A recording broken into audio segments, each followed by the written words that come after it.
Right, we're going to look at kind of the worst case scenario today when somebody's on top of you. So there's a lot of ways that can happen.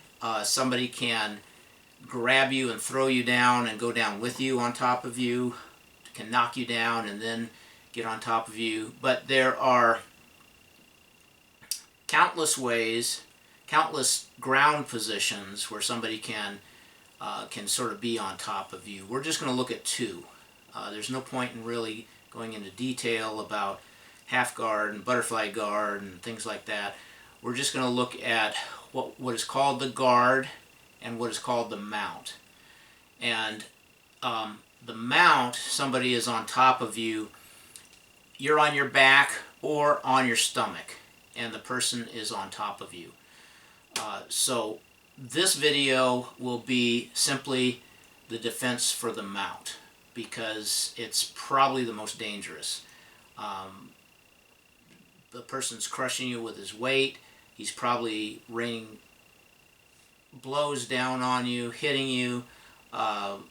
He could be choking you. All kinds of bad things could be happening. So we're going to look first at the mount when somebody is on top of you when you're on your back. And before I have Keegan come over and actually get in the mount, I'm going to show you the mechanics of a simple mount escape. So we're going to keep things simple. If we were in class, I'd be teaching you two alternatives, but because we're not in class, I'm just going to teach you one. And this one is called the bridge. And if any of you have done yoga, you've done the bridge before. So what the bridge is, if somebody is on top of me, what I want to do immediately is get my legs as high as I can get them. Okay? From there, he's on top. What I'm going to do is I'm going to shove my hips up as hard and as high as I can. And notice I'm kind of using my arms to help. Okay? That's called a bridge. So we're bridging, and then we're going to roll. Now, in some cases, it's going to be a two-stage procedure. In other words, when I bridge, a lot of times he won't be on here anymore. That'll send him shooting off. But a lot of times what will happen, he's got at this point, 2 points of balance. He's on top of me. I bridge, and he starts to go over, and he catches himself. He posts his hands and catches himself.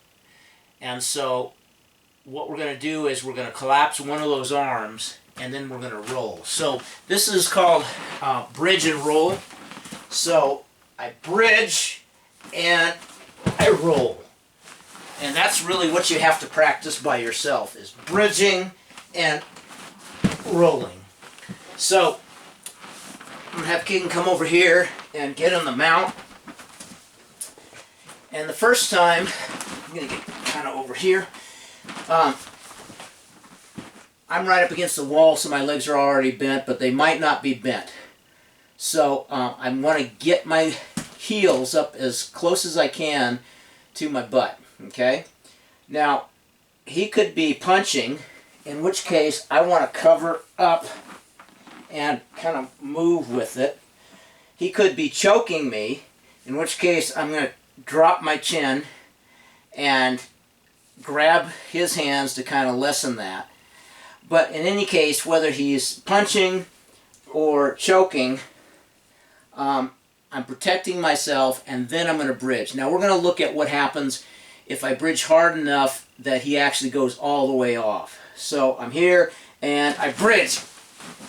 Boom. And then I just start using my strikes, kicks, whatever. But that's not likely to happen. So we're going to look at the second most likely scenario,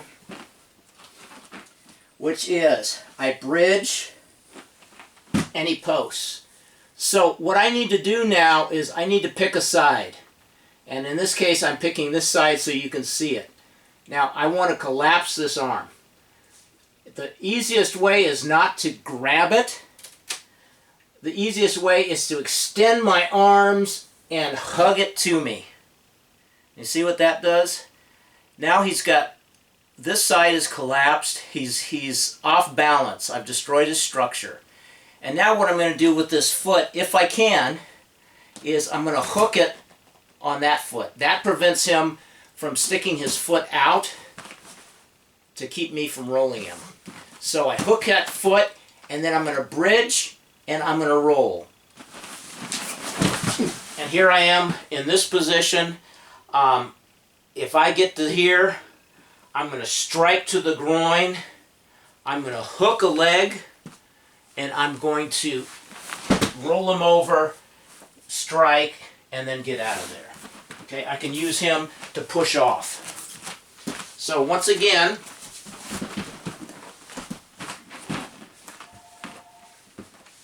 so let's go this way for the camera.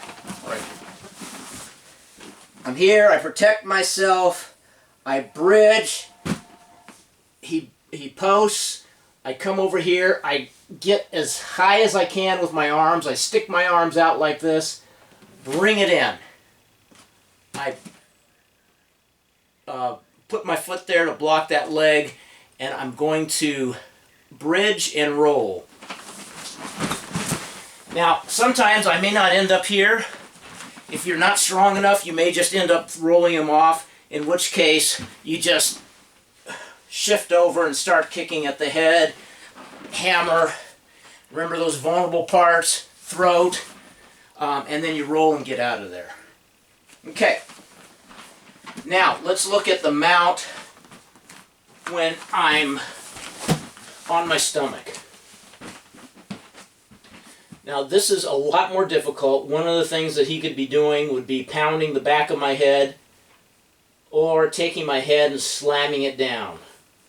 Okay, so I've got to protect myself depending on what he's doing. If he's trying to slam my head down, I'm going to put my hands under here and I'm going to turn my head so I don't break my nose. So he slams, go ahead and slam.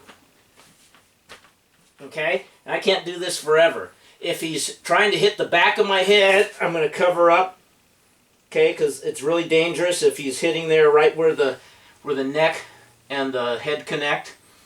So what we're going to do is we're going to try to get one of our legs, we're going to go on one hip and get one leg as bent as possible.